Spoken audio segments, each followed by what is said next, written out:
Da parte para o todo, uma oficina de arte sacra em Gondomar é um dos temas em desenvolvimento da minha tese de doutoramento, tal como a mestre Marisa referiu, financiada pela Fundação para a Ciência e a Tecnologia. No sentido de demonstrar a organização e a dinâmica da oficina Casa Arte Sacra de Fandres, optamos por dividir esta apresentação em 4 pontos fundamentais. Primeiro, a origem da oficina e a valorização de uma atividade doméstica e familiar. Segundo, o acervo oficinal centrado na produção interna de moldes. Terceiro, a organização e o funcionamento da oficina, no qual identificaremos as etapas para a execução da escultura nas respectivas salas. Quarto e último ponto, que corresponde à produção e ao destino das peças, onde serão apresentados alguns exemplares de esculturas e mobiliário sacro, produzidos nas instalações e adquiridos a nível nacional e internacional. A Casa Arte Sacra de Fandres está localizada na freguesia de Fandres, pertencente ao concelho de Gondomar, e é uma oficina de produção e restauro artesanal de imaginária e mobiliário sacro. Para além de ser uma oficina especial por utilizar métodos e técnicas tradicionais nos dias atuais, também é especial porque todos os funcionários aprenderam o ofício em contexto oficinal, com exceção do pintor que frequentou as Belas Artes do Porto e dedicou-se à pintura de imagens sacras. Esta oficina foi fundada por José Neves há mais de 50 anos. O início da atividade ocorreu na sua residência, num ambiente caseiro e familiar. Um aspecto interessante é que José Neves era torneiro de formação, mas aprendeu a arte de entalhar com um irmão que era entalhador. De modo autodidata, José Neves começou a executar os primeiros moldes de escultura sacra, tal como referia anteriormente na sua residência. Nesta imagem, podemos observar José Neves a esculpir o rosto de uma escultura sacra, a mesa de trabalho, onde podemos identificar os formões de diferentes tamanhos, cada um adequado para desbastar e dar forma à madeira de acordo com o que se pretende, e ainda podemos observar, em último plano, o que podem ser moldes ou esculturas sacras pré-finalizadas. Saliento ainda que o imaginário está a esculpir apenas a cabeça do que virá a ser uma escultura. Isto significa que as esculturas que produz são executadas por partes e quando todas as partes estão finalizadas, são então unidas para dar forma à escultura. Ao longo dos anos, esta oficina foi elaborando moldes de esculturas sacras com temas muito diversificados. Para além da diversidade temática, salientamos que vários temas foram repetidos e modelados com expressões plásticas diferentes entre si. No total, a oficina conta com espólios de cerca de 8.000 moldes. Como podem observar nestas prateleiras, os moldes possuem dimensões reduzidas. Se atentarem ainda, as prateleiras são divididas e numeradas. A numeração facilita a localização dos moldes, caso sejam necessários. Os moldes mais utilizados, para além da identificação da prateleira, também estão sinalizadas com um círculo vermelho. Este é um pormenor da fotografia anterior. Salientamos a repetição de temas, como podemos observar nos exemplos selecionados. A azul tudo indica que se tratam de representações da passagem bíblica da entrada de Jesus em Jerusalém e a laranja correspondem a 2 representações da Pietà. Nesta imagem podemos observar os moldes que se encontram dispostos sobre a sala de pintura e dos estandartes. Ao contrário dos moldes observados anteriormente, estes possuem maiores dimensões. O nosso objetivo futuro será fotografar e inventariar estes moldes. Esta planta demonstra a organização da oficina. Como podem observar, a oficina está organizada por 10 espaços. O número 1, o átrio, o número 2, o escritório, o número 3, a sala de exposição, o número 4, a sala das peles, dedicada ao rosto e às mãos, o número 5, a sala das peles, dedicada ao corpo e às vestes. O número 6 consiste no espaço reservado para o depósito de esculturas e mobiliário sacro para restauro e para a aplicação do primário.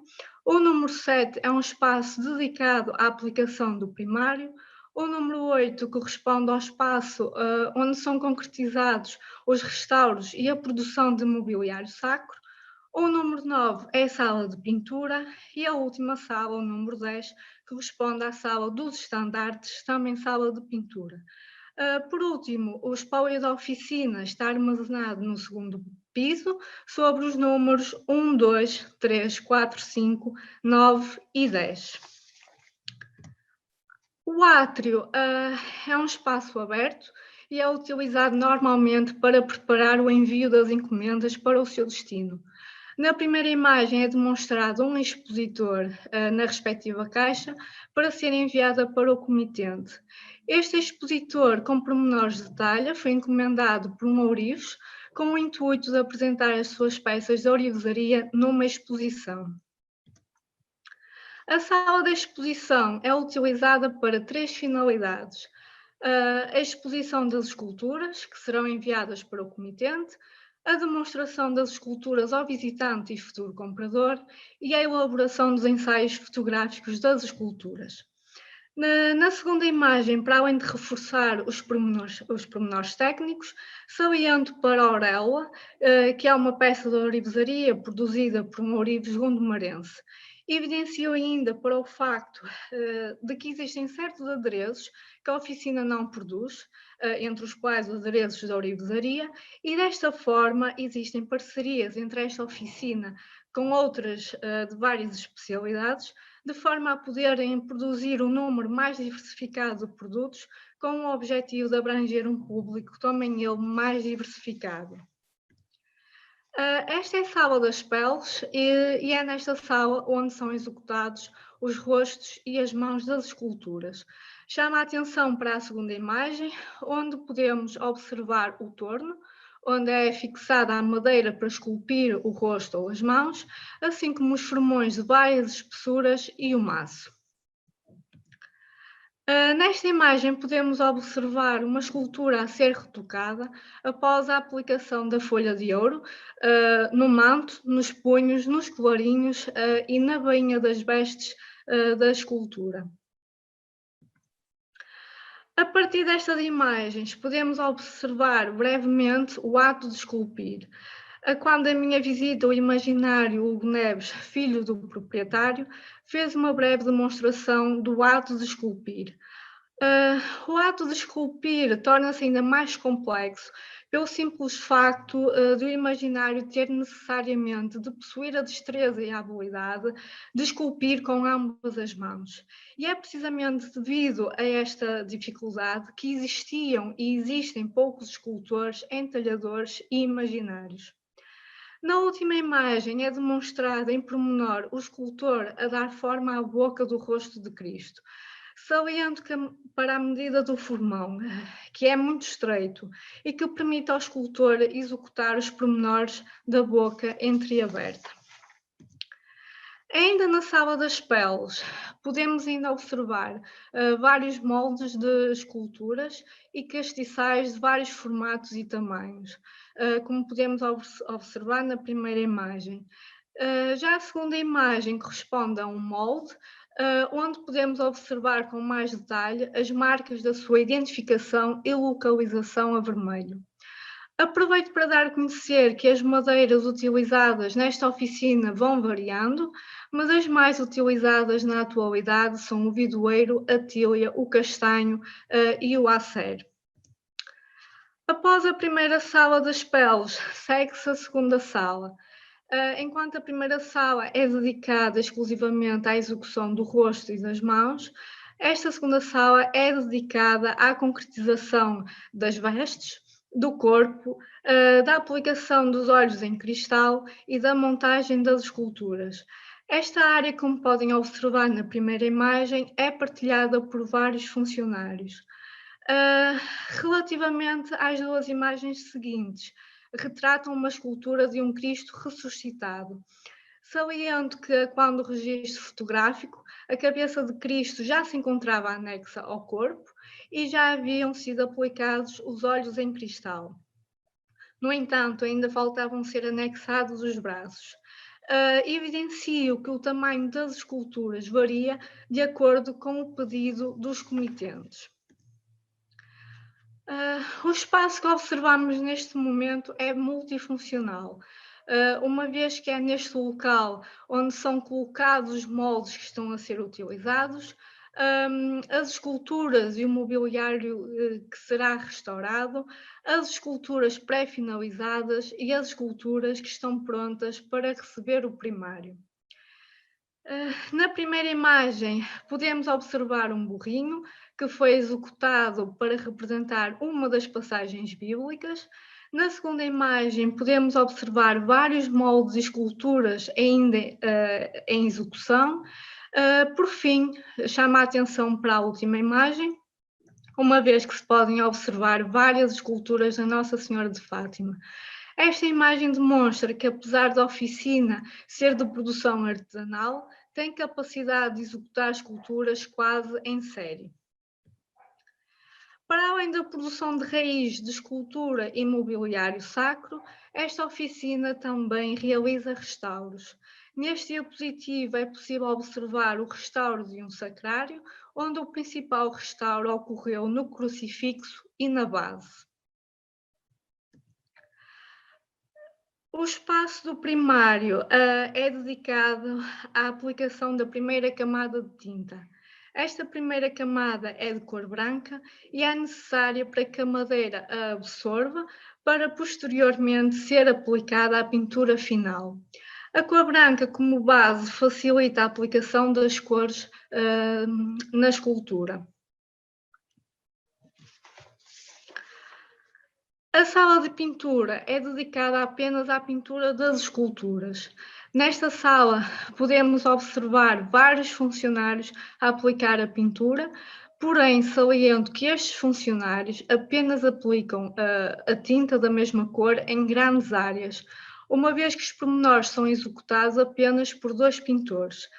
Estes funcionários são necessários para aplicar a tinta nas esculturas, dado o elevado número de peças que são produzidas. Estes são os 2 funcionários que trabalham os pormenores da pintura. Na primeira imagem é possível observar a funcionária responsável por executar os pormenores dos mantos.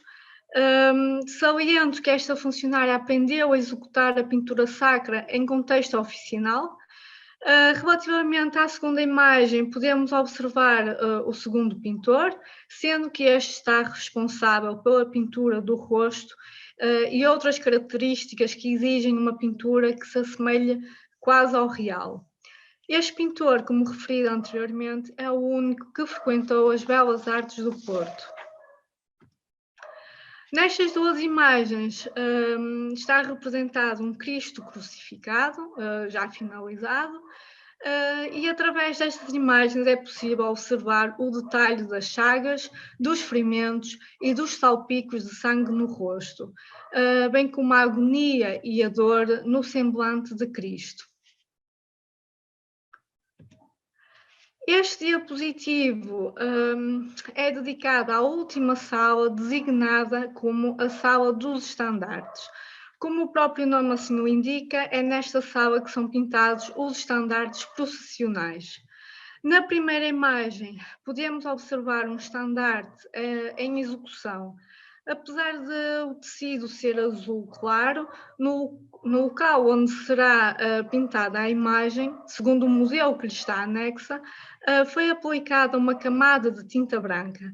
Esta base, tal como acontece na madeira, permite que o tecido absorva a tinta branca e permite que as cores finais fiquem mais nítidas. Saliento que o corte e a cozedura dos limites em dourado são executados por uma costureira. Na segunda imagem está representado um estandarte já finalizado, que tem como iconografia o Papa João Paulo II e foi executado para Barcelos. Para além da pintura nos estandartes, também é frequente a concretização de pinturas para as igrejas e sacristias. Assim, este espaço também é dedicado à pintura de telas, tal como podemos observar nestas imagens. A Casa Arte Sacra de Fanzes produz esculturas e mobiliário sacro a nível mundial. Dou aqui alguns exemplos de esculturas e os seus destinos. Alguns dos locais que saliento são a Coreia do Sul, o Panamá, as Filipinas, o Brasil, a Califórnia, Taiwan, Los Angeles, Itália, Espanha e não esquecendo Portugal. As esculturas sacras produzidas na oficina não fogem aos modelos do passado. Os compradores atuais são muito conservadores quanto à anatomia, à representação dos atributos e as cores que são empregues nas esculturas sacras. Por este motivo, não querem adquirir uma escultura que foge ao cânon, que é conhecido por todos. Por isso, as alterações, quando existem, são muito ténues e geralmente ocorrem no tratamento das vestes das esculturas. Por isso, as esculturas com um modelo mais contemporâneo que sejam produzidas nesta oficina só ocorre a pedido do comitente. Como já foi referido anteriormente, para além da execução de esculturas, também é produzido mobiliário sacro. Entre o mobiliário sacro, salientamos os andores e os altares, assim como os sacrários e os púlpitos. Na primeira imagem podemos observar um andor, já finalizado com 4 anjos em cada extremidade e com pormenores em talha. Na segunda imagem podemos observar um altar e um andor em execução. Este púlpito já se encontra no local para o qual foi executado. É um púlpito de madeira com representações bíblicas em talha, realçadas a folha de ouro. Na imagem que contém o pormenor, podemos constatar que corresponde à passagem bíblica da Anunciação. Para terminar, quero focar os pontos mais importantes que caracterizam a Casa Arte Sacra de Fanzes. A produção e o restauro de imaginária e mobiliário sacro é todo artesanal. Isto significa que esta oficina conserva e mantém vivas as técnicas tradicionais e artesanais do passado. Apesar de todo o esforço que as técnicas tradicionais implicam, certas esculturas são produzidas quase em série, mantendo mesmo assim a excelência da sua execução.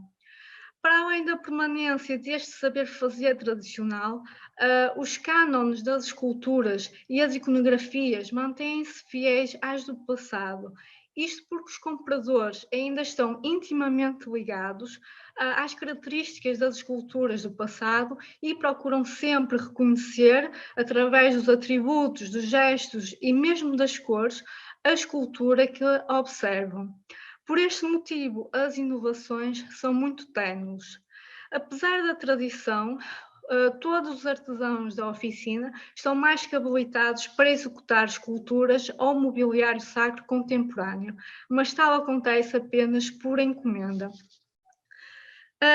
Apesar da excelência técnica, aliás, a par da excelência técnica, estão também os materiais que são utilizados, tais como as madeiras, os cristais, a aplicação de folha de ouro e adereços em prata ou ouro. A grande qualidade desta produção não passou despercebida aos outros países e observamos que a produção tem destino a nível nacional e internacional. Relembro que os funcionários desta oficina aprenderam tudo o que sabem em contexto oficinal, tal como no passado. Para além dos funcionários, esta oficina mantém ligações com outros artesãos, tais como ourivos, costureiras, torneiros, entre outros, que contribuem para que a produção adquira as melhores características possíveis para abranger um público-alvo mais diversificado. Por último, quero agradecer à oficina Casa Arte Sacra de Fandres por me receber. Dou por terminada a minha apresentação. Espero que tenham gostado. Muito obrigada pela vossa atenção.